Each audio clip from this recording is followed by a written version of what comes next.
এবার কোথায় যাওয়া হচ্ছে ভাই? এক মুঠো চানাচুর মুখে পড়ে চায়ে একটা চুমুক দিয়ে জিজ্ঞেস করলেন রহস্য রোমাঞ্চ ঔপন্যাসিক লালমোহন গাঙ্গুলি ওরফে জটায়ু। যা গনগনে গরম পড়েছে, আর তো যেন থাকা যায় না। কোথায় যাওয়া যায় সেটা আপনিই বলুন না। ভ্রমণের নেশা তো আপনার আরো প্রবল। আমি তো ইচ্ছা করলে 12 মাস কলকাতায় পড়ে থাকতে পারি। তা এই আপনার হাতে এখন কোনো কেস নেই তো? তা নেই। তাহলে চলুন না, বেরিয়ে পড়ি। কোথায় যেতে চাইছে আপনার মন? এই পাহাড় তো বটেই, আর পাহাড় বলতে আমি ওই হিমালয় বুঝি। বিন্দু, ওয়েস্টার্ন ঘাটস এসব আমার কাছে পাহাড়ই নয়। আমার মন যেখানে যেতে চাইছে সেখানে না গেলে নাকি জন্মই বৃথা। কোথায়? যা বাবা, এই এত হিন্ট দিলাম তাও বুঝতে পারলাম না? ভূস্বর্গ? Exactly, Kashmir, paradise on earth. রোজগার তো বলতে নেই, দুজনেরই অনেক হলো। সংসার আপনারও নেই, আমারও নেই। এত টাকা জমিয়ে রাখছে কার জন্য? চলুন না, বেরিয়ে পড়ি। Calcutta to Delhi, Delhi to Srinagar. শ্রীনগরই তো কাশ্মীরে একমাত্র দেখার জায়গা নয়, আরো আছে। সবই দেখা যাবে একে একে। পেহেলগাম, গুলমার্গ, খিলনমার্গ, অনেক কিছু দেখার আছে। তা বেশ তো, দিন 15 হাতে নিয়ে বেরিয়ে পড়ি। একটু ওই ঘোরাঘুরি না করলে ওই না আমার মাথায় যাওয়ার প্লট আসে না। এই পুজোর জন্য একটা কিছু লিখতে হবে তো। আপনারও তো অনেস্টির প্রয়োজন কি জানি না। আর 5 জন যারা লিখছে সব তো বিদেশি থ্রিলার থেকে প্লট সংগ্রহ করছে। ভদ্র ভাষায় বললাম, আসলে স্রেফ চুরি ছাড়া আর কিছুই নয়। আপনিও এবার লেগে পড়ুন। হ্যাঁ, আমি চুরি করি আর শেষটায় আপনিই গালমন্দ করুন। এই আপনার কথার শেষ ওই ভোজালির থেকেও তীক্ষ্ণ মশাই। তাহলে যেভাবে চলছে সেভাবেই চলুক। থোর বড়ি খাড়া, খাড়া বড়ি থোর। এই তা হলো, কিন্তু ওই কাশ্মীর যাওয়ার ব্যাপারটা কোথায় দাঁড়াচ্ছে বলুন তো? হাউস বোটে থাকবেন তো? শ্রীনগরে? শ্রীনগর ছাড়া তো আর হাউস বোট নেই। ডাল লেকের ওপরে থাকা যাবে। সেই তো ভালো, তাই নয় কি? এই বেশ একটা এই নতুন অভিজ্ঞতা হবে। অনেক খরচা কিন্তু, তা চেয়ে বোধ হয় হোটেল সস্তা। ওহ, ওসব খরচের কথাটা তো শুনতে চাই না। ব্যাংকিং অনেক জমে আছে, ইনকাম ট্যাক্স দিয়েও যাব। গিয়ে এই ম্যাক্সিমাম ফুর্তি যাতে হয় তাই কর। তাহলে শ্রীনগরে হাউস বোট, পেহেলগামে তাঁবু, আর গুলমার্গে লক ক্যাবিন। চমৎকার! টুরিস্ট অফিস থেকে লিটারেচার নিয়ে আসবো, তারপর দিনক্ষণ থেকে বেরিয়ে পড়া যাবে।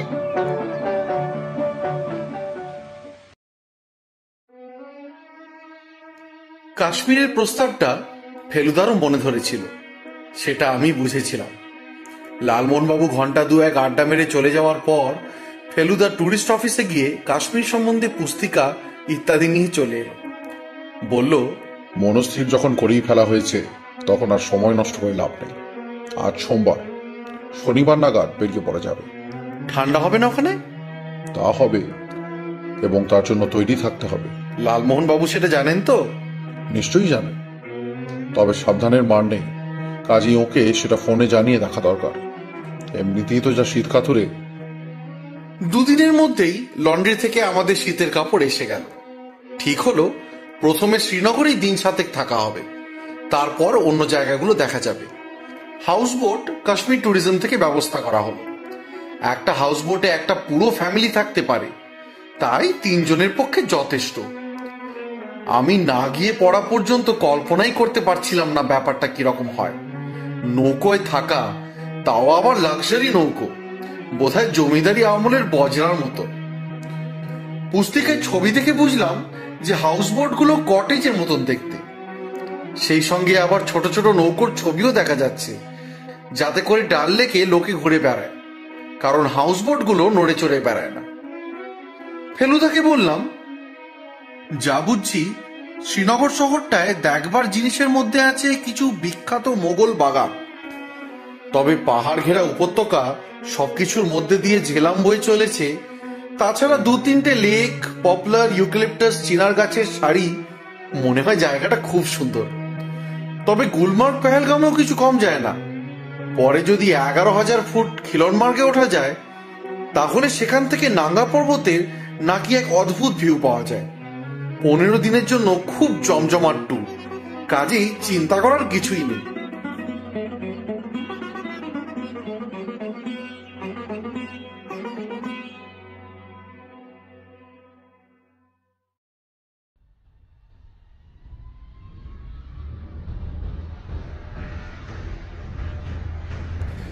প্ল্যান মাফিক আমরা শনিবারই বেরিয়ে পড়লাম। এবার প্লেনে 3 জনের এক লাইনে সিট পড়েনি বলে লালমোহন বাবুকে আলাদা বসতে হলো। ভদ্রলোক দেখলাম তার পাশের একটি বাঙালির সঙ্গে খুব আলাপ জমিয়ে দিয়েছেন। দিল্লিতে এয়ারপোর্টে এসে জিজ্ঞেস করলাম, আপনার সহযাত্রীটি কে ছিলেন মশাই? নাম সুশান্ত সোম, এক রিটায়ার্ড জজের সেক্রেটারি। এই দলে বলে কাশ্মীর চলেছে, ওরাও হাউস বোটে থাকে। ভদ্রলোক এই তোমার দাদাকে দেখেই চিনেছে, বুঝলে? আমাকে জিজ্ঞেস করলেন কোন তদন্তে যাচ্ছে কিনা। একবার মনে হলো বলি হ্যাঁ, তারপর মাইন্ড চেঞ্জ করে ওই সত্যিকারেই বলে দিল। চারিদিকে বাঙালির ভিড়। তাদের অনেকের কথাবার্তা শুনেই মনে হলো তারাও কাশ্মীর যাচ্ছেন। শ্রীনগরের প্লেন ছাড়তে আরো 3 ঘন্টা দেরি। তার মধ্যে আমরা আরেক প্রস্ত চা খেয়ে নিলাম। রেস্টুরেন্টে লালমোহন বাবুর আলাপি ভদ্রলোকের সঙ্গে আবার দেখা হয়ে গেল। উনি আমাদের টেবিলের দিকে হাসি মুখে এগিয়ে এলেন। আমার নাম সুশান্ত সোম। ভদ্রলোক ফেলুদাকে নমস্কার করে বললেন, আপনার বন্ধু মিস্টার গাঙ্গুলির সঙ্গে আলাপ হলো, তাই ভাবলাম সুযোগ যখন মিলেছে তখন আপনার সঙ্গে আলাপটাও সেরে নি। এই আমি আপনার একজন গুণমুগ্ধ ভক্ত। আপনার তদন্তের কথা অনেক পড়েছি। দাঁড়ান, আমার বসও হয়তো আপনাকে দেখলে খুশি হবেন। রেস্টুরেন্টের দরজা দিয়ে আরো দল ঢুকছে। সুশান্তবাবু তাদের দিকে এগিয়ে গেলেন। জনাচারেক ভদ্রলোক, তাদের মধ্যে একজন বেশ বয়স্ক, প্রায় বৃদ্ধ বললেই চলে। সুশান্তবাবু তাকে ফিসফিস করে কি যেন বলতে ভদ্রলোক আমাদের দিকে এগিয়ে এলেন। ফেলুদা উঠে দাঁড়ালো। আরে বসুন বসুন, উঠছেন কেন? আমার নাম সিদ্ধেশ্বর মল্লিক। আমি প্রায় সারা জীবনই ক্রাইমের সঙ্গে যুক্ত, কিন্তু এই প্রথম একজন প্রাইভেট ডিটেকটিভকে দেখলাম। ক্রাইমের সঙ্গে যুক্ত মানে? আসলে আমি হচ্ছি একজন রিটায়ার্ড জাজ। বহু অপরাধীকে মৃত্যুদণ্ডে দণ্ডিত করেছি। এখন সে কাজ থেকে অবসর নিয়ে বিশ্রাম করছি। শরীরও কিঞ্চিত ভেঙে পড়েছে, সঙ্গে ডাক্তারকে নিয়ে ঘুরতে হয়। ছেলেও আছে, বেয়ারাও আছে, আর আছে প্রাইভেট সেক্রেটারি, এই ইনি। সুশান্ত খুব কাজের ছেলে, একে ছাড়া চলে না আমার। আপনারা শ্রীনগরই থাকবেন? আপাতত, তবে ইচ্ছা আছে কাশ্মীরটা একটু ঘুরে দেখা। আমাদের ওই এক প্ল্যান। শ্রীনগরে নিশ্চয়ই আবার দেখা হবে। আপনারা কি হাউস বোটে থাকবেন? হ্যাঁ, হাউস বোটটা তো একটা ইউনিক ব্যাপার। আমি তো 64-এ একবার এসে থেকে গেছি। এনার সঙ্গে তো আলাপ হলো না। এই আমিও ক্রাইম, আমি একজন রহস্য রোমাঞ্চ ঔপন্যাসিক। ওরে বাবা, তাহলে তো ক্রিমিনাল ছাড়া সবাই উপস্থিত আছে দেখছি।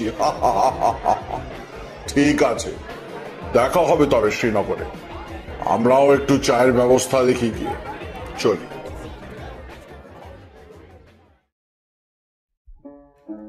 আকাশ থেকে শ্রীনগর উপত্যকার এক রূপ, আর মাটিতে নেমে আরেক রূপ। চোখ জুড়িয়ে যায়, তাতে কোনো সন্দেহ নেই। আর এও ঠিক যে এই জায়গার সঙ্গে দার্জিলিং, সিমলার কোনো মিল নেই। শ্রীনগরের দৃশ্য একেবারে অনন্য। সেটা আরো বেশি করে বুঝতে পারলাম ট্যাক্সিতে করে শহরে আসার সময়। শহর থেকে এয়ারপোর্ট 7 মাইল। একবার মনে হয়েছিল উপত্যকা বলে বুঝি অনেকটা কাঠমান্ডুর মতন হবে, কিন্তু তারপর লেক আর ঝিলাম নদী দেখে সে ধারণা একদম পাল্টে গেল। আমাদের যেতে হবে ডাল লেকের দক্ষিণে শহরের রাস্তা বুলেভার্ডে। আধ ঘন্টায় বুলেভার্ডে পৌঁছে গেলাম। লেকের এই দিকটা পাকা গাঁথনি দিয়ে ঘেরা। ঘাট থেকে সিঁড়ি দিয়ে নেমে ছোট নৌকায় গিয়ে উঠতে হয়। এই নৌকাকে এখানে বলে শিকারা। ভেনিসে যেমন জলপথে যাতায়াত করার জন্য গন্ডোলা, এখানে তেমনি শিকারা। আমাদের হাউসবোটের নাম ওয়াটার লিলি। ওয়াটার লিলির শিকারাও ঘাটে আমাদের জন্যই অপেক্ষা করছিল। আমরা মাল সমেত তাতে গিয়ে উঠলাম। তারপর 50 হাতখানেক গেলেই পাশাপাশি সার বাঁধা আর হাউসবোট নেই, যা আছে সবই লেকের পশ্চিম অংশে। শিকারা থেকে বোটে উঠতে কোনো কসরতের দরকার হয় না, খুবই সহজ ব্যবস্থা। বোটের সামনের দিকে খানিকটা খোলা জায়গা, যেখানে ইচ্ছে করলে বসা যায়। আবার সিঁড়ি দিয়ে উপরে ডেকে ওঠারও বন্দোবস্ত আছে। সেখানে চেয়ারে বসে চারিদিকে দৃশ্য উপভোগ করা যায়, চা খাওয়া যায় আর স্রেফ আড্ডাও মারা যায়। ভিতরে ঢুকলে প্রথমেই বসবার ঘর, তাতে সোফা, চেয়ার, কার্পেট ইত্যাদি বৈঠকখানার যাবতীয় সরঞ্জাম আছে।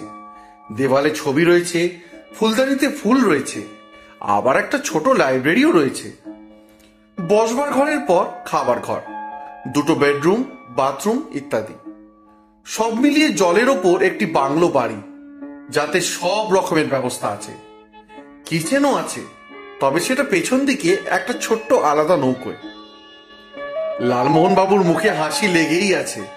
বললেন, ভাগ্যিস ডিসিশনটা নিয়েছিল।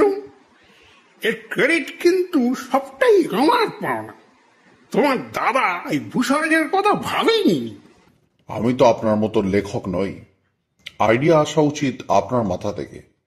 যাকে এখন আগে একটু চা খেয়ে শিকারায় করে লেকটা একবার ঘুরে দেখা যাক। দুজন চাকর রয়েছে হাউসবোটের সঙ্গে, নাম মেহমুদিয়া আর আব্দুল্লাহ। চা খেয়ে বেরুতে সূর্য হেলে এলো পশ্চিমে। মে মাস হলে কি হবে, বেশ ঠান্ডা। আমাদের কলকাতায় শীতের সময় যে পোশাক পরতে হয়, এখন এখানেও তাই পরতে হয়।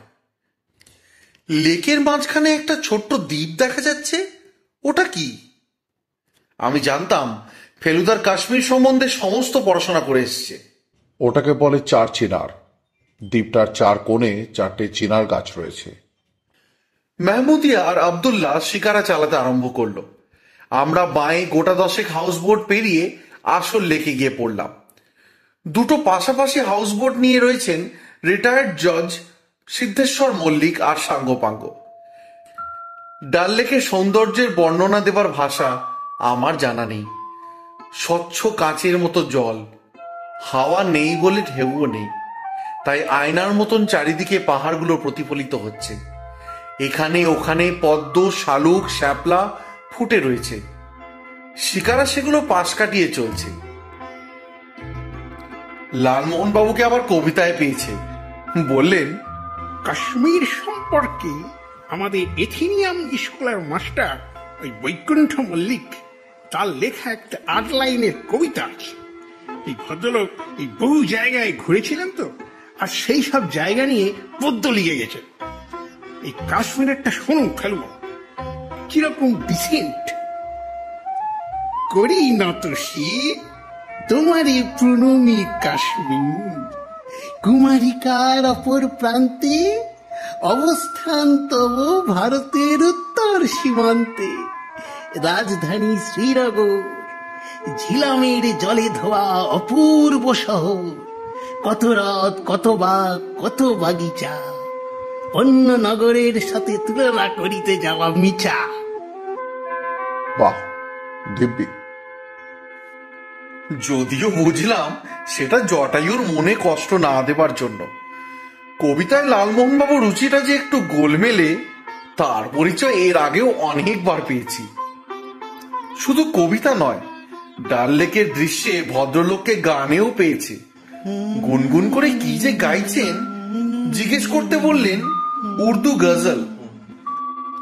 এদিকে সন্ধ্যের আলো অনেক বেশিক্ষণ থাকে, অন্তত বছরের এই সময়টায়। আমরা 7:30টায় যখন ফিরছি, তখনও পুরো অন্ধকার হয়নি।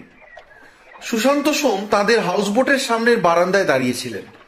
আমাদের দেখে হাতছানি দিয়ে ডাকলেন, আসুন একটু আড্ডা মারা যাক। আমরা এদের বোটের সামনে শিকারা দাঁড় করিয়ে ওপরে উঠলাম। এদের বোটটার নাম রোজমেরি।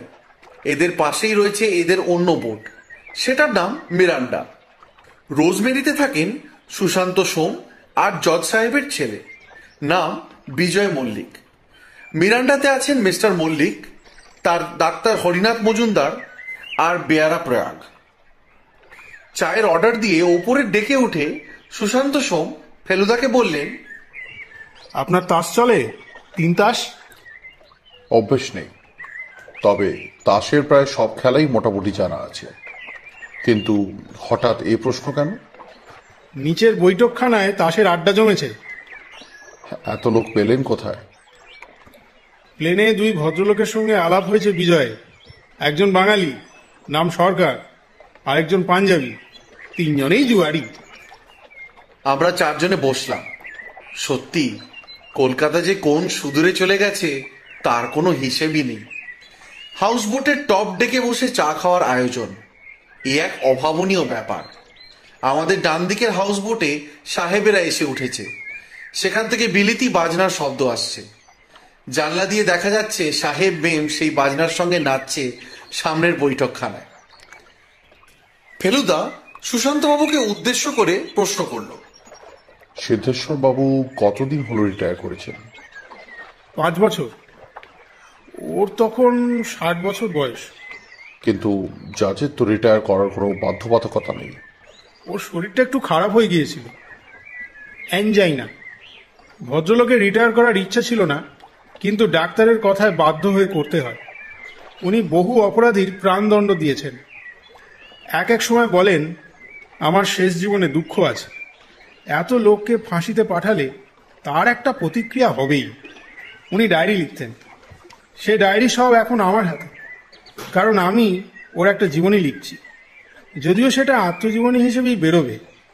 সেই ডায়েরিতে উনি যেদিনই কারোর প্রাণদণ্ড দিয়েছেন সেদিনই লাল কালিতে একটা ক্রস দিয়ে রেখেছেন। মাঝে মাঝে ক্রসের সঙ্গে একটা প্রশ্নবোধক চিহ্নও রয়েছে। সেটাতে বুঝতে হবে প্রাণদণ্ড দিয়ে নিজেরই মনে একটা প্রশ্ন জেগেছে, এটা ঠিক হলো কিনা। এখন কি করছেন জানেন? ওর যে ডাক্তার মজুমদার, তিনি ভালো মিডিয়াম, তার সাহায্যে প্ল্যানচেট করছেন। আর ফাঁসির আসামির আত্মাদের ডেকে এনে জিজ্ঞেস করছেন তারা সত্যি খুন করেছিল কিনা। আত্মা যদি বলে হ্যাঁ, সে সত্যি খুন করেছিল, তাহলে উনি খানিকটা নিশ্চিন্ত বোধ করেন। এখনো পর্যন্ত জাজমেন্টে কোনো ভুল বেরোয়নি। আপনারা কি এখানে এসেও প্ল্যানচেট করবেন নাকি? সেই জন্যই তো ডাক্তারকে একই হাউস বোর্ডে রেখেছেন। ওর অ্যানজাইনাটা এখন অনেকটা কন্ট্রোলে এসেছে। আসলে ডাক্তার সঙ্গে এসেছেন প্ল্যানচেটের জন্য।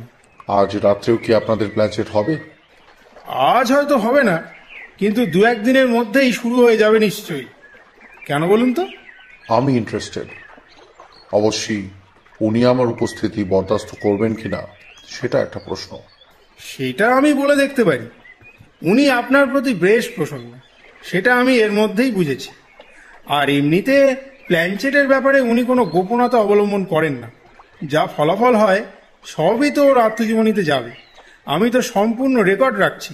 তাহলে আপনি একটু জিজ্ঞেস করে জানাবেন। নিশ্চয়ই। আমরা চা খাওয়া শেষ করে আরো কিছুক্ষণ গল্প করে নিজেদের বোটে চলে এলাম। বৈঠকখানায় ঢুকে সোফায় ধপ করে বসে পড়ে লালমোহনবাবু বললেন, হাইলি ইন্টারেস্টিং ম্যান দিস জজ সাহেব। ইন্টারেস্টিং তো বটেই, তবে উনি একমাত্র নন যার এরকম প্রতিক্রিয়া হয়েছে। এরকম ঘটনা দেশে বিদেশে আগেও শোনা গেছে। ভালো কথা। এই আপনার সঙ্গে আমার পারমিশনটাও চেয়ে রাখবেন। এই প্ল্যানচেট দেখার সুযোগ তো ছাড়া যায় না ওটা।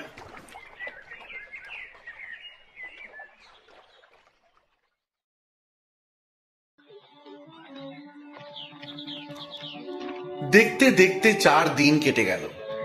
এর মধ্যে একদিন শহরটা ঘুরে দেখলাম। লালমোহনবাবু একটা হটশট ক্যামেরা কিনেছেন, তাই দিয়ে পটাপট ছবি তুলছেন।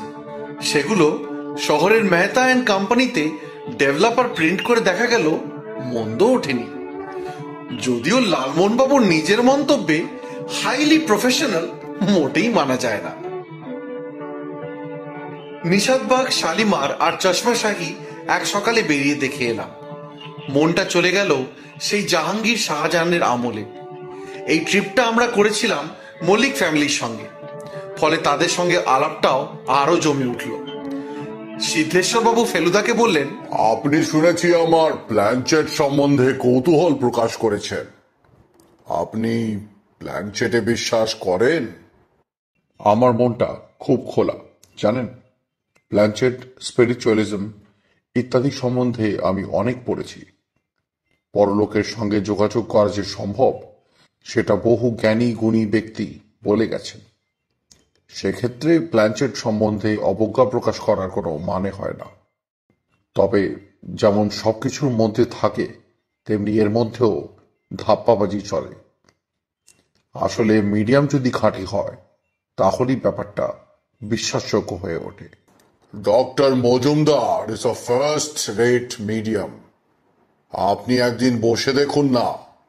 হ্যাঁ, কিন্তু আমার বন্ধু আর আমার ভাইও আসতে চায়। মনে বিশ্বাস থাকলে কোনো লোকের আশাতেই আমার আপত্তি নেই। আজই আসুন।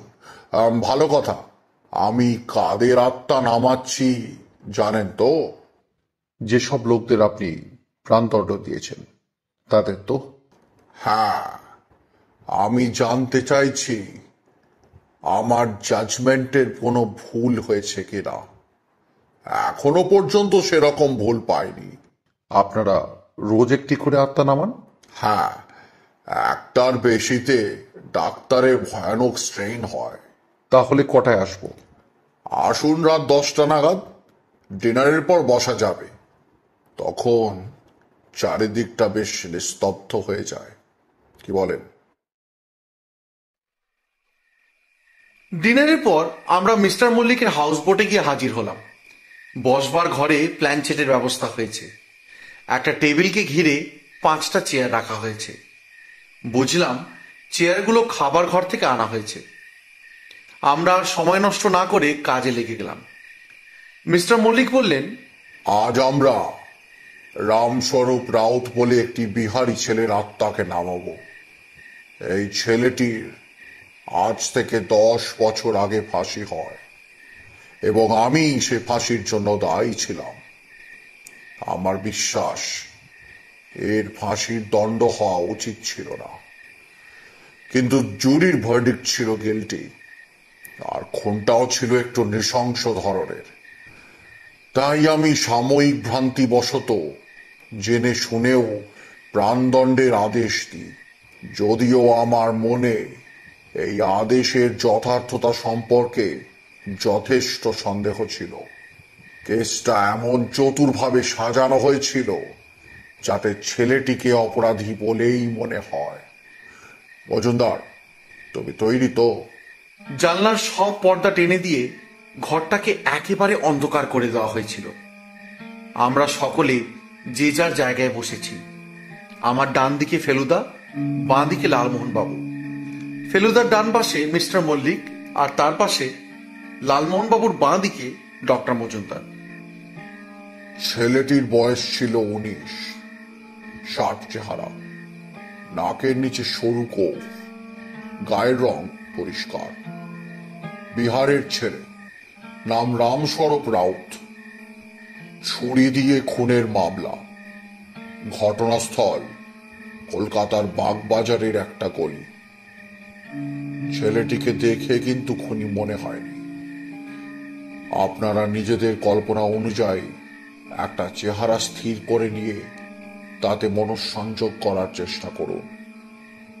প্রশ্ন আমিই করব, উত্তর মজুমদারের মুখ দিয়ে আসামির কণ্ঠস্বরে বেরোবে। 15 মিনিট এইভাবে অন্ধকারে বসে থাকার পরেই বুঝলাম টেবিলটা আস্তে আস্তে নড়তে আরম্ভ করেছে। তারপর আরো জোরে দোলানি শুরু হলো। আমি রুদ্ধশ্বাসে অপেক্ষা করতে থাকলাম। মিনিট খানেক পরেই মল্লিক মশাই প্রশ্ন করলেন, তুমি কে? আমার নাম রামস্বরূপ রাউত। ডাক্তারের গলা দিয়ে আওয়াজ বেরোলো, কিন্তু কণ্ঠস্বর সম্পূর্ণ আলাদা। শুনে বেশ গা শিউরে ওঠে।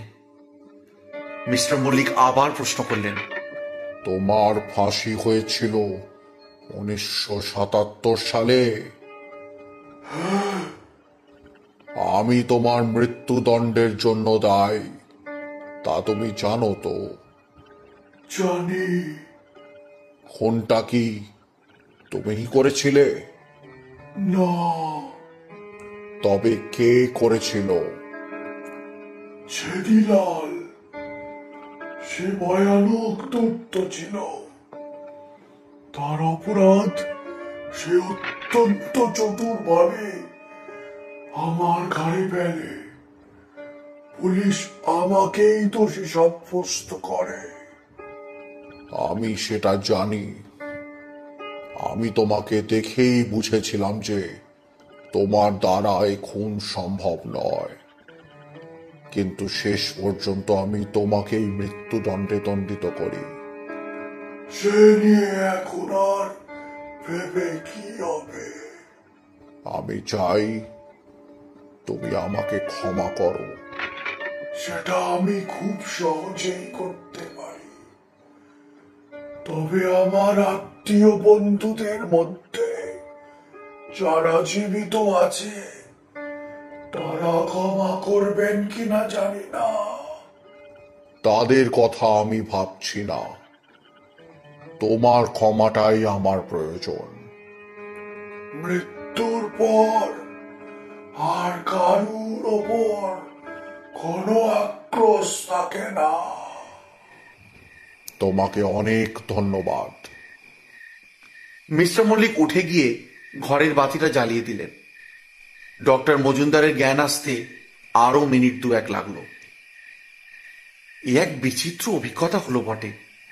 মনটা অনেকটা হালকা লাগছে। এই একটি মৃত্যুদণ্ডে আমি যে ভুল করেছিলাম সে বিষয়ে আমার কোনো সন্দেহ ছিল না, এবং এখন তো বুঝতেই পারছি যে আমার ধারণাটাই ঠিক ছিল। এই প্ল্যানচেট করে কি আপনি নিজের মনটাকে হালকা করতে চান? শুধু তাই নয়, আমার মনে মাঝে মাঝে একটা সন্দেহ জাগে যে আদৌ একজন মানুষ আরেকজনের প্রাণদণ্ড দিতে পারে কিনা। কিন্তু তা বলে তো খুনির শাস্তি হবে না। হবে, কিন্তু প্রাণদণ্ডের দ্বারা নয়, কারাদণ্ড নিশ্চয়ই চলতে পারে। তাছাড়া অপরাধীদের সংস্কারের জন্য রাস্তা বার করতে হবে। ঘড়িতে প্রায় 11টা বাজে, তাই আমরা উঠে পড়লাম। আমরা গুলমার্গ যাচ্ছি পরশু। আপনারা আসুন না আমাদের সঙ্গে, কি বলেন? সে তো খুব ভালোই হয়। ওখানে কি থাকবেন? 1 রাত। গুলমার্গ থেকে খেলানমার্গ যাব 3 মাইল পথ। হেঁটেও যাওয়া যায়, ঘোড়াতেও যাওয়া যায়। তারপর ফিরে এসে 1 রাত থাকা। এখান থেকেই সব ব্যবস্থা হয়ে যাবে। আমাদের ট্রাভেল এজেন্সি আপনাদেরটাও করে দেবে। সেই কথা রইল। আমরা 3 জনে আমাদের হাউস বোটে ফিরে এলাম। ফেলুদা শুতে যাওয়ার আগে আমায় বলল, মল্লিক মশাইয়ের ধারণাটাকে সম্পূর্ণ সমর্থন করা চলে না। একজন খুনির যে প্রাণদণ্ড হবে না সেটা মেনে নেওয়া কঠিন। ভদ্রলোকের আসলে বয়সের সঙ্গে সঙ্গে চিন্তা শক্তিরও খানিকটা গোলমাল হয়ে গেছে। অবশ্যই একজন জাজের পক্ষে এটা হওয়া অস্বাভাবিক নয়। তবে ভেবে দেখুন, এক কথায় একটা লোকের ফাঁসি হয়ে যাচ্ছে।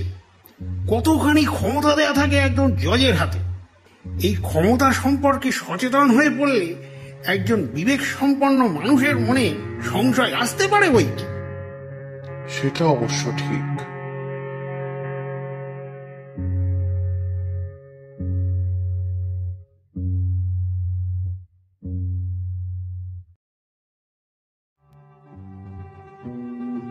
শ্রীনগরের সঙ্গে গুলমার্গের কোনো মিলই নেই। এখানে হ্রদ, নদী, বাগ, বাগিচা ইত্যাদি কিছুই নেই।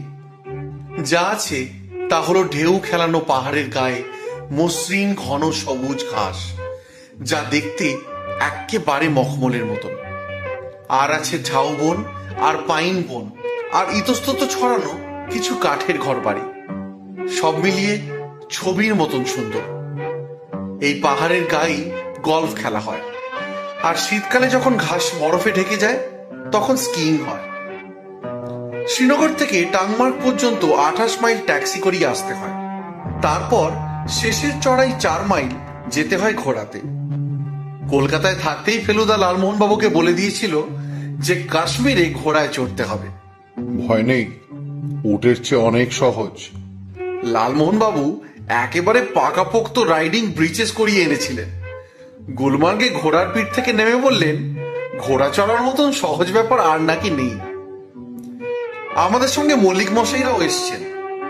আমরা আজকের রাতটা গুলমার্গে থেকে কাল এখান থেকে 3 মাইল দূরে আর 2000 ফুট ওপরে খিলানমার্গ দেখে বিকেলেই শ্রীনগর ফিরে যাব।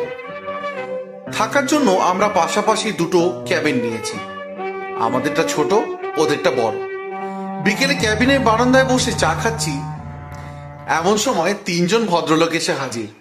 সুশান্ত বাবু, সিদ্ধেশ্বর মল্লিকের ছেলে বিজয় বাবু ও আর একজন, যাকে আমরা ঠিক চিনি না।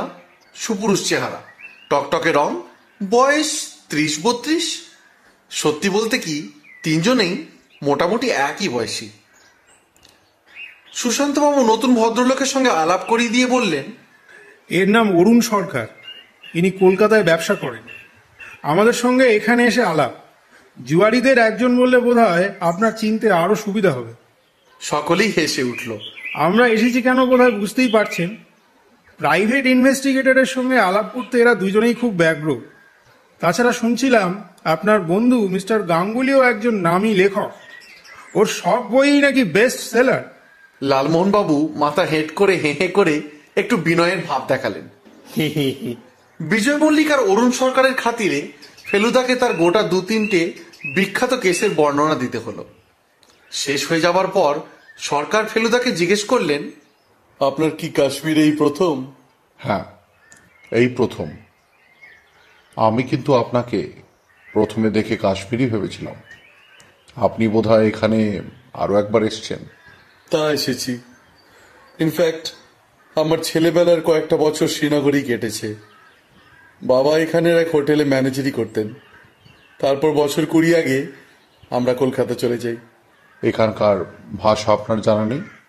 তা অল্প অবস্থার আছে বই কি। এবার ফেলুদা বিজয় মল্লিকের দিকে ফিরল। আপনার বাবার প্ল্যানচেট সম্পর্কে আপনার কোনো কৌতূহল নেই? বিজয়বাবু বেশ জোরের সঙ্গে মাথা নেড়ে না বললেন। না, বাবার ভীমরতি ধরেছে। একজন খুনি মৃত্যুদণ্ডের হাত থেকে রেহাই পেয়ে যাবে, এর চেয়ে অন্যায় আর কিছু হতে পারে না। আপনি সে কথা কি বাবাকে বলেননি? বাবার সঙ্গে আমার সেরকম সম্পর্ক নয়। উনি আমার বিষয়ে কিছু জিজ্ঞেস করেন না, আমিও ওর ব্যাপারে কিছু বলি না। আর সি, তবে বাবা যা করছেন তা করে যদি শান্তি পান তাহলে আমার কিছু বলার নেই। আপনার মা নেই? না, বছর 4 হলো মারা গেছেন। আর ভাই বোন? এক দাদা ছিল, আমেরিকা ইঞ্জিনিয়ারিং করত। সেই গত বছর মারা যায়। তার মেম সাহেব বউ আর এদেশে আসেননি। এক বোন আছে, তার স্বামী ভোপালে কাজ করে। আমার বিশ্বাস আপনার কাশ্মীরের দৃশ্য সম্পর্কে খুব একটা কৌতূহল নেই। কি করে বুঝলেন? কারণ যে পরিমাণ সময় ঘরে বসে তাস খেলে কাটান। আপনি ঠিকই বলেছেন, আমার মনে কাব্য নেই। আমি কাঠখোট্টা মানুষ। আমার 2-1 বন্ধু আর 2 প্যাকেট তাস হলেই হলো। আমি কিন্তু তাসও খেলি, আবার দৃশ্যও দেখি। সেটা বোধহয় ছেলেবেলায় কাশ্মীরে থাকার জন্য হয়েছে। যাই হোক, আমাদের কিন্তু তাসের সময় হয়ে যাচ্ছে। আজ সুশান্তকে দলে টেনেছি। আপনারা কেউ? আমরা ভাবছিলাম একটু ঘুরতে বেরোবো। আপনারা এখন কিছুক্ষণ খেলবেন তো? 11টা পর্যন্ত বটেই। তাহলে ফিরে এসে একবার ঢু মারব। বেশ, কাল আবার দেখা হবে। 3 ভদ্রলোক গুড বাই করে চলে গেলেন। লালমোহনবাবু বললেন, এই এখন না বেরিয়ে আফটার ডিনার ওয়াকে বেরোলে ভালো হতো না? তথাস্তু।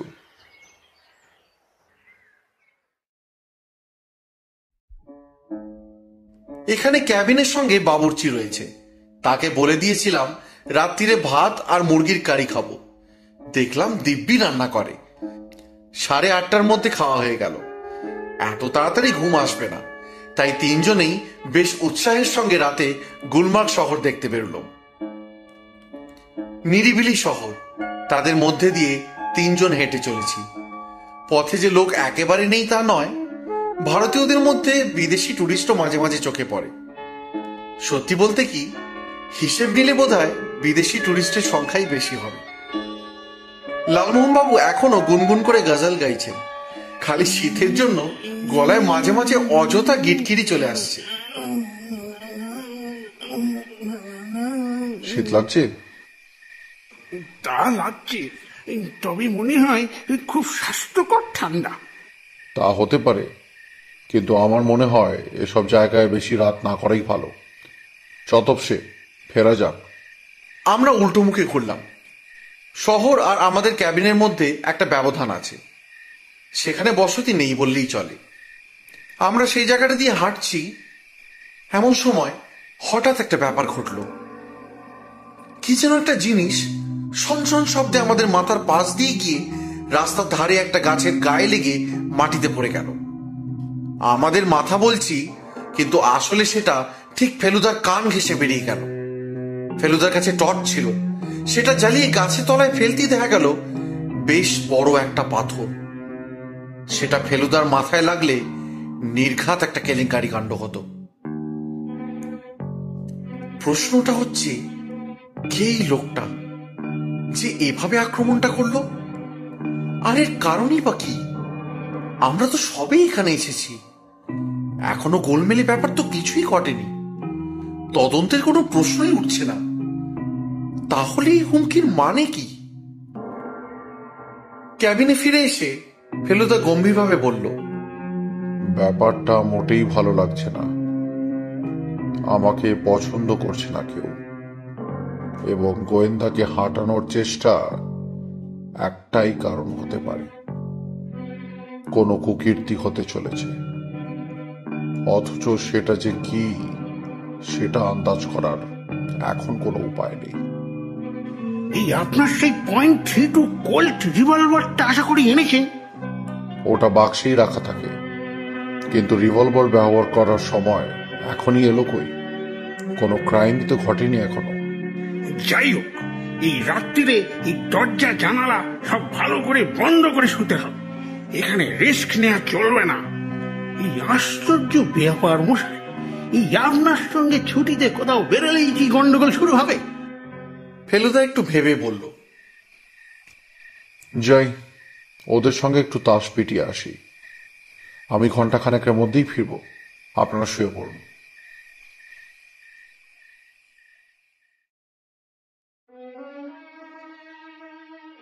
আগেই বলেছি যে খিলনমার্গ যেতে হলে 3 মাইল পাহাড়ি রাস্তা দিয়ে 2000 ফুট উপরে উঠতে হয়।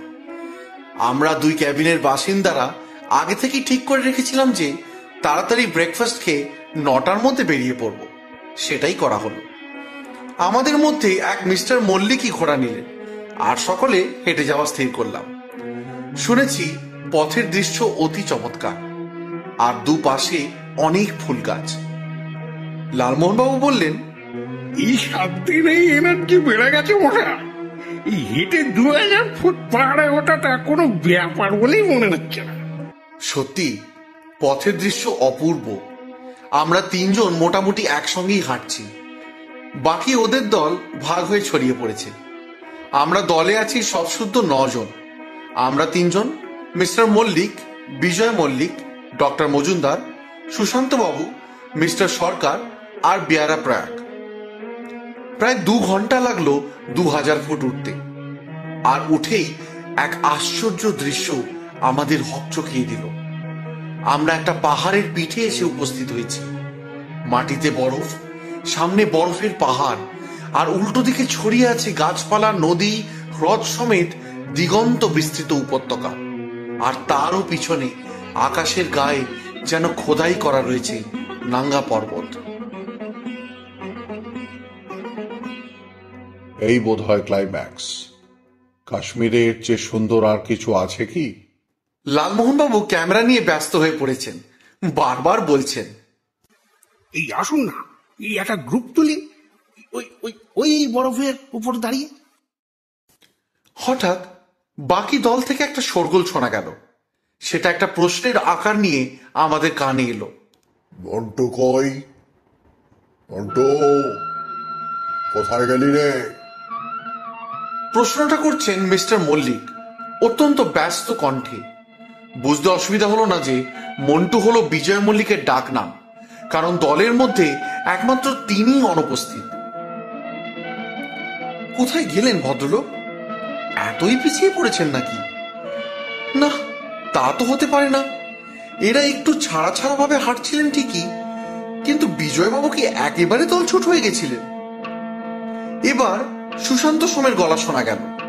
আপনি এখানেই থাকুন মিস্টার মল্লিক, আমরা নিচে খোঁজ করে আসছি। যেমন কথা তেমন কাজ, আর এই অনুসন্ধানের পার্টিতে আমরাও যোগ দিলাম। যে পথ দিয়ে উপরে উঠেছি এবার সেই পথ দিয়েই নেমে যাওয়া। আমার বুকের ভেতরটা টিপ টিপ করছে। লোকটা গেল কোথায়? সুশান্তবাবু গলা তুলে চিৎকার দিলেন, বিজয়বাবু, বিজয়বাবু! কোনো উত্তর নেই। মিনিট 15 নামার পরেই হঠাৎ লালমোহন বাবু এক জায়গায় এসে থমকে দাঁড়িয়ে গেলেন। তার দৃষ্টি একটা ঝোপের দিকে। ফেলুদা আর এক মুহূর্ত দ্বিধা না করে দৌড়ে গেল ঝোপটার দিকে, কারণ পাতার ফাঁক দিয়ে একটা জুতো দেখা যাচ্ছে, পাহাড়ে ওঠার বুট। মিস্টার সোম। মিস্টার সোম দৌড়ে পৌঁছে গেল ফেলুদার পাশে, তার পেছনে বাকি 4 জন। ঝোপের পিছনে মাটিতে মুখ থুবড়ে পড়ে আছেন বিজয় মল্লিক। ফেলুদা নাড়ি টিপেই বলল, হি ইজ অল রাইট।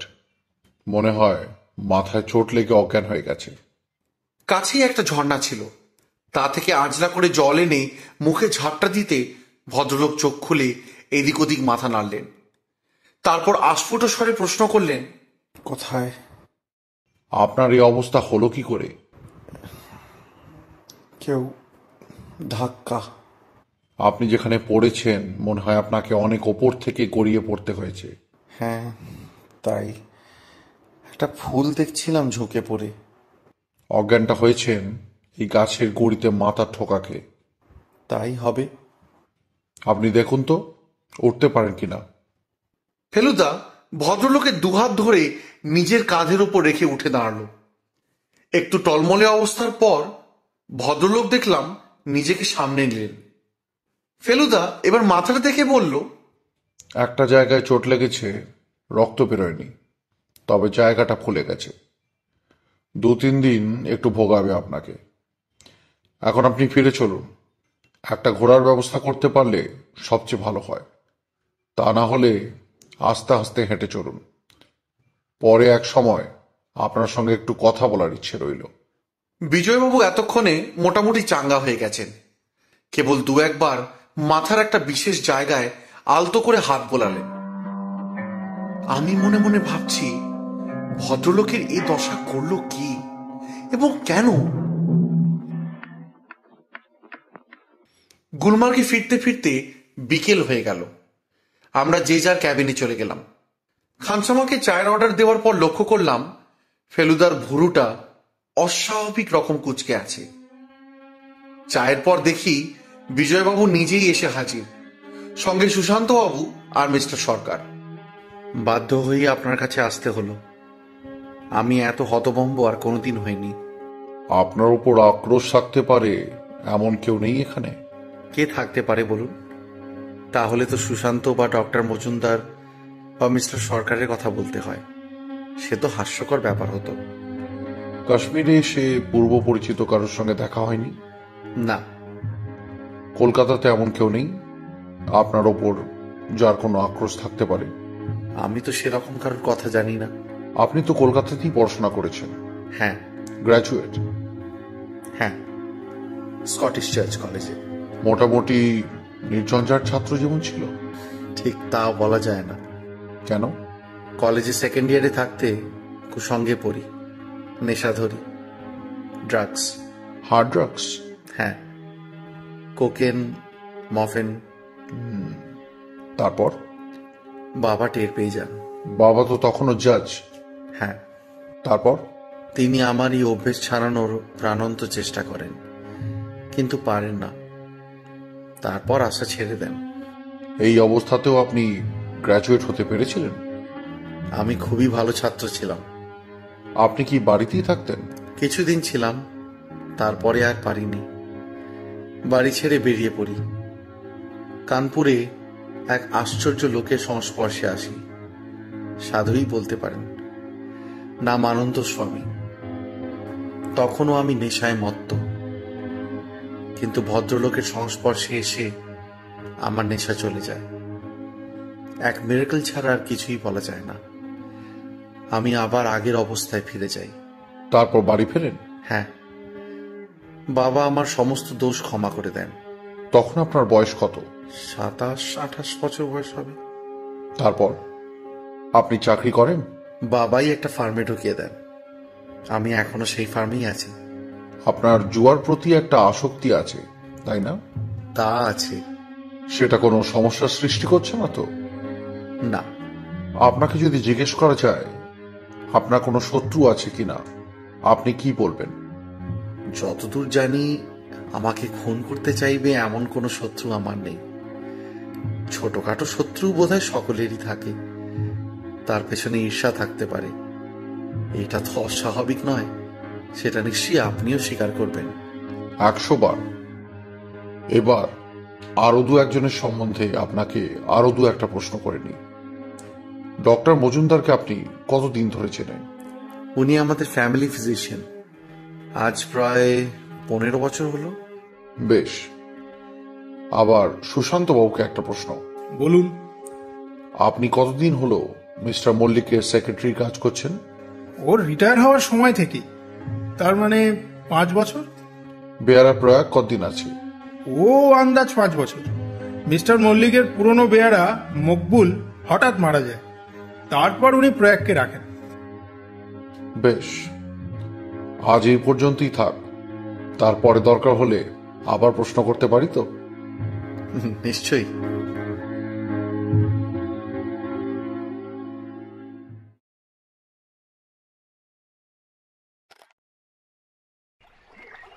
কি মশাই, এই আবার যেই কে সেই? শ্রীনগরে ফিরে এসে আমরা সকালে বোটের উপরের ডেকে বসে চা খাচ্ছিলাম। এমন সময় লালমোহনবাবু মন্তব্যটা করলেন, যেই কে সেই। যা বুঝছি, ছুটি ভোগ করা মানেই দুর্ভোগ। ক্রাইম যেন আমাদের পেছনে ওত পেতে থাকে, একটু আরাম করলেই ঘাড়ের ওপর ঝাঁপিয়ে পড়ে।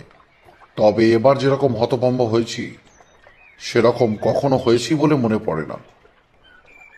কোনো খুঁটিই যেন খুঁজে পাচ্ছি না যেটা ধরে একটু এগোবো। সব অন্ধকার। সুশান্তবাবুকে বলতে হবে একবার যদি মিস্টার মল্লিকের ডায়েরিগুলো দেন। ও ডায়েরি নিয়ে আপনার কি লাভ? কিসে কি কাজ দেয় তা আগে থেকে কেউ বলতে পারে? অবশ্য মিস্টার মল্লিকের রাজি হওয়া চাই, সেটা সুশান্তবাবুকে একবার জিজ্ঞেস করতে হবে। তা সে তো এখনই পারেন, ওই তো সুশান্ত। সত্যিই দেখি ভদ্রলোক শিকারা করে বুলেভার্ডের দিক থেকে ফিরছেন, সঙ্গে কিছু খরিদ করা জিনিসপত্র। ফেলুদা ডেকে রেলিং এর পাশে ঝুঁকে পড়ে ডাক দিল, ও মশাই, 1 মিনিট একটু এদিকে আসতে পারেন? শিকারাটা আমাদের বোটের কাছে চলে এলো। মিস্টার মল্লিকের ডায়েরিগুলো কি আপনি সঙ্গে এনেছেন? সবগুলো 24টা আছে। ওগুলো 2-3টে করে ধার নিতে পারি? মল্লিক ফ্যামিলির সম্বন্ধে আর একটু জানতে না পারলে আমি এই নতুন পরিস্থিতির ঠিক কিনারা করে উঠতে পারছি না। আমার মনে হয় ডায়েরিগুলো পড়লে কিছুটা সুবিধা হতে পারে। আমি একবার সাহেবকে জিজ্ঞেস করি। নিশ্চয়ই। আমার মনে হয় না উনি কোনো আপত্তি করবেন, কারণ আপনারা তো সবই শুনেছেন ওর মুখ থেকে। আধ ঘন্টার মধ্যে সুশান্তবাবু 4টে পুরনো ডায়েরি সঙ্গে নিয়ে আমাদের হাউসবোটে এসে হাজির। বললেন, এক কথায় রাজি হয়ে গেলেন। বললেন জীবনী যখন বেরোবে তখন তো সবই জানাজানি হয়ে যাবে, কাজেই এখন পড়তে দিতে আর কি আপত্তি থাকতে পারে। আর ক্রাইমের কথাই যদি হয় তাহলে সবই তো খবরের কাগজে রিপোর্টে বেরিয়েছে। এগুলো দেখা হয়ে গেলে আরো এক সেট আমি আপনার কাছ থেকে চেয়ে আনবো। তোপসে, তুই আর লালমোহন বাবু বরং যা, মানসবলটা দেখে আয়। আমি এখন একটু ঘরে বসে কাজ করব। ভালো কথা। আপনারা পেহেলগাঁও যাবেন তো? ইচ্ছে তো আছেই। কবে যাবেন? আমার মনে হয় আমাদের সঙ্গে গেলেই ভালো। আমরা তো পরশু বেরোচ্ছি। Very good.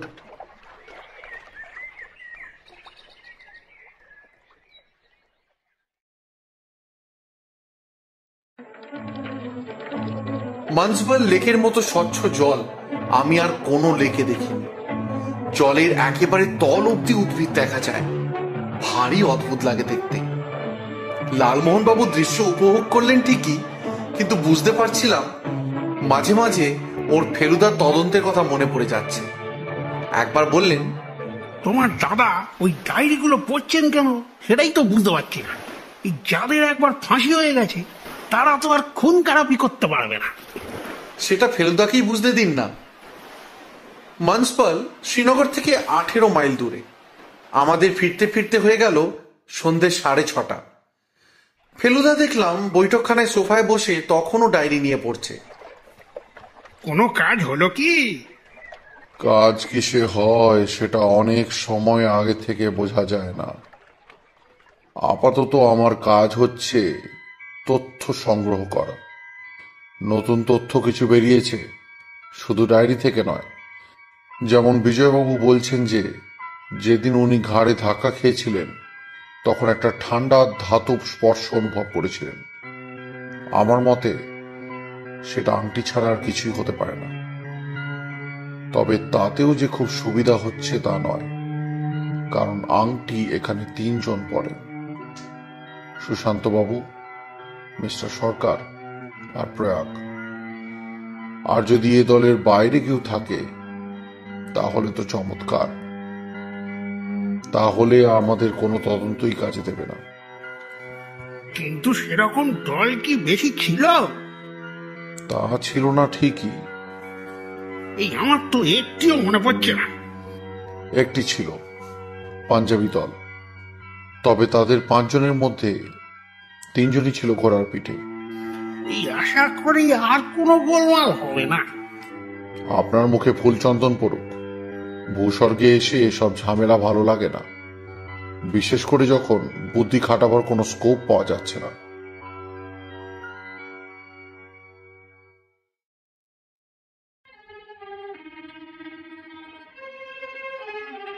পেহেলগাম যাওয়ার আগে আমরা শ্রীনগরে আর একদিন ছিলাম।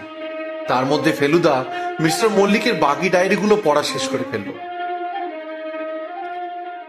কি বুঝলেন মশাই? অন্তত 6টা প্রাণদণ্ড সম্পর্কে উনি নিশ্চিন্ত যে সেগুলো অন্যায়ভাবে দেওয়া হয়েছে এবং সেগুলোতে তিনি ভুল করেছেন।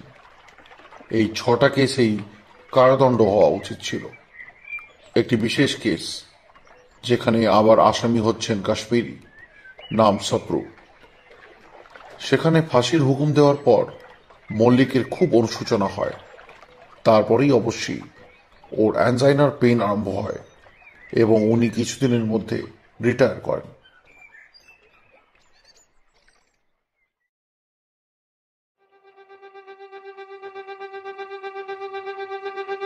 পেহেলগাম শ্রীনগর থেকে প্রায় 60 মাইল। লিডার উপত্যকায় ছোট্ট শহর। এক পাশ দিয়ে খরস্রোতা লিডার নদী বয়ে যাচ্ছে, তাতে সাহেবরা ট্রাউট মাছ ধরছে। শহরের উত্তর পূর্ব দিকে বরফের পাহাড় দেখা যায়। আগে এখানে হোটেল টোটেল কিছুই ছিল না, এখন অনেক হয়েছে। তবে এখনো ইচ্ছে করলে তাঁবু ভাড়া করে নদীর ধারে থাকা যায়। আমরা সেভাবেই থাকবো বলে ঠিক করলাম। 4টে ট্যাক্সি করে আমরা সবাই বেরিয়ে পড়লাম। চমৎকার পাহাড়ি রাস্তা দিয়ে 12টার মধ্যে আমরা পেহেলগাম পৌঁছে গেলাম। শহরটা এক পেশে। নদীর পশ্চিম দিকে শুধু পাহাড়, বাড়ি ঘরদোর কিচ্ছু নেই। আর পূব দিকে পাহাড়ের গায়ে ছড়িয়ে আছে হোটেল, রেস্টুরেন্ট, দোকান পাট নিয়ে ছবির মতন শহর। আমাদের তাঁবুর জন্য আগের থেকেই বলা ছিল। গিয়ে দেখি যে তাঁবু খাটাবার তোড়জোড় শুরু হয়ে গেছে। এই তাঁবু স্পেশাল ধরনের মজবুত তাঁবু। এতে dining room, bedroom, attached bathroom সবই আছে। আমাদের একটা তাঁবু আর মল্লিকদের 2টো। সামনে 20 হাতের মধ্যে দিয়ে তোড়ে বয়ে চলেছে লিডার নদী।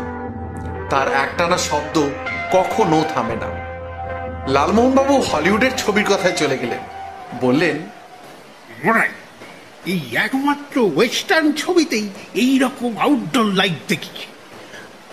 আমাদের আবার কোনোদিন এইরকম থাকতে হবে ভাবতেই পারিনি। দুপুরে তাঁবুতে লাঞ্চ খেয়ে এখানে সঙ্গে কিচেনও রয়েছে। সবে সবে বেরিয়েছি, এমন সময় দেখি সুশান্ত সোম আমাদের তাঁবুর দিকে এগিয়ে আসছে। লাঞ্চ শেষ? হ্যাঁ, এখান থেকে 8 মাইল দূরে চন্দনবাড়ি বলে একটা জায়গা আছে, জানেন তো?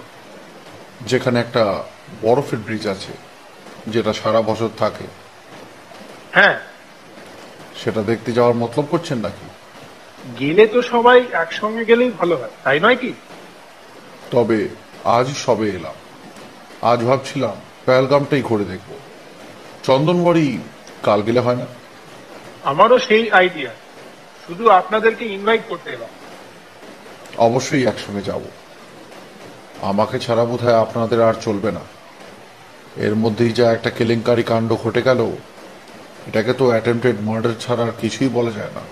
বিজয়বাবুর ভাগ্য খুব ভালো যে উনি বেঁচে গেলেন। কিছুক্ষণ থেকেই দেখছিলাম ফেলুদা প্রয়াগকে এক দৃষ্টে লক্ষ্য করছে। কেন সেটা ঠিক বুঝতে পারলাম না। ইতিমধ্যে অন্য তাঁবুটা থেকে বিজয়বাবু আর মিস্টার সরকারও বেরিয়ে এসেছে। সরকার এদের সঙ্গ ছাড়েননি, মনে হয় পুরো ট্যুরটা এদের সঙ্গেই ঘুরবেন। আমরা কাল চন্দনবাড়ি যাচ্ছি। সকলে প্রস্তাবে সায় দিল। তোরা দুজনে ডেক চেয়ার নিয়ে নদীর ধারে বসে প্রকৃতির সৌন্দর্য উপভোগ কর। আমি একটু পাহাড়ি পথে ঘুরে আসছি, মাথাটা একটু পরিষ্কার করা দরকার। কতক্ষণের জন্য যাবে? এই ঘন্টাখানে। সঙ্গে তোমার বিশ্বস্ত অস্ত্রটি আছে তো? তা আছে।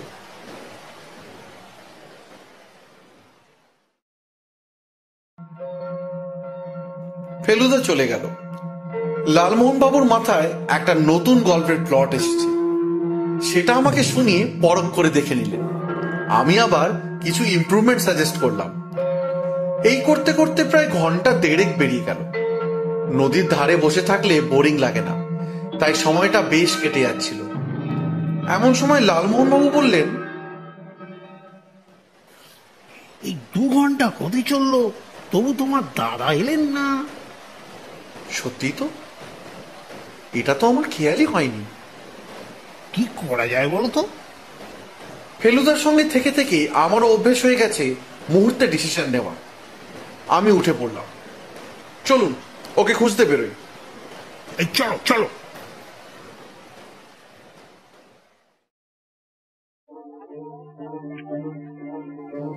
ফেলুদা কোন রাস্তাটা ধরেছে সেটা আমরা জানতাম। আমরা দুজনে সেই পাহাড়ি পথে চড়াই ধরে রওনা দিলাম।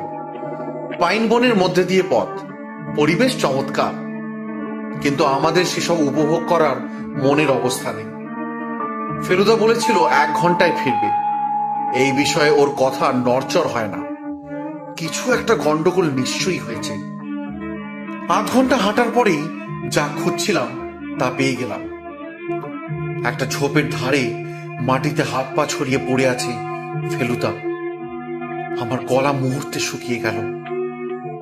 লালমোহনবাবু পালস ধরেই বললেন, এই বেঁচে আছেন, কোনো চিন্তা নেই। ফেলুদাও নড়ে চড়ে উঠল। তারপরেই উঠে বসে মাথার পেছনে হাতটা দিয়ে মুখটা বিকৃত করে বলল, এবার মিস করেনি রে, একেবারে মক্ষম ভাবে লক্ষ্যভেদ। উঠতে পারবে? নিশ্চয়ই, ব্যথা তো মাথায়। ফেলুদা উঠে পড়ে আমাদের দুজনের কাঁধে ভর দিয়ে কয়েক পা হেঁটে বলল, ঠিক হ্যাঁ, হাঁটতে পারবো। কিন্তু কাউকে কি দেখতে পেলেন? তাহলে তো তদন্ত ফুরিয়ে যেত লালমোহন বাবু।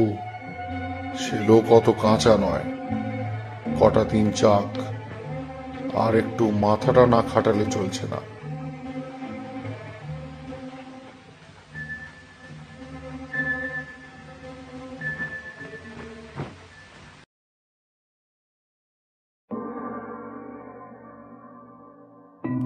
রাত্রিরে মিস্টার মল্লিকের তাঁবুতে আবার প্ল্যানচেট হলো। বলা হয়নি এর মধ্যে শ্রীনগরে আরো একদিন প্ল্যানচেট হয়েছিল, যাতে আমরাও উপস্থিত ছিলাম। শ্বাসমূল বলে এক মৃত্যুদণ্ডে দণ্ডিত আত্মা এসে বলল যে সে সত্যি খুন করেছিল। আজকের প্ল্যানচেটে ফেলুদা ডায়েরি পড়ে যার কথা বলেছিল, সেই কাশ্মীরি মিস্টার মনোহর সাপ্রুর আত্মা নামানো হলো। আশ্চর্য মিডিয়াম ডক্টর মজুমদার, 10 মিনিটের মধ্যেই আত্মা চলে আসে। সাপ্রুর আত্মা প্রশ্ন করল, আমাকে ডেকেছ কেন?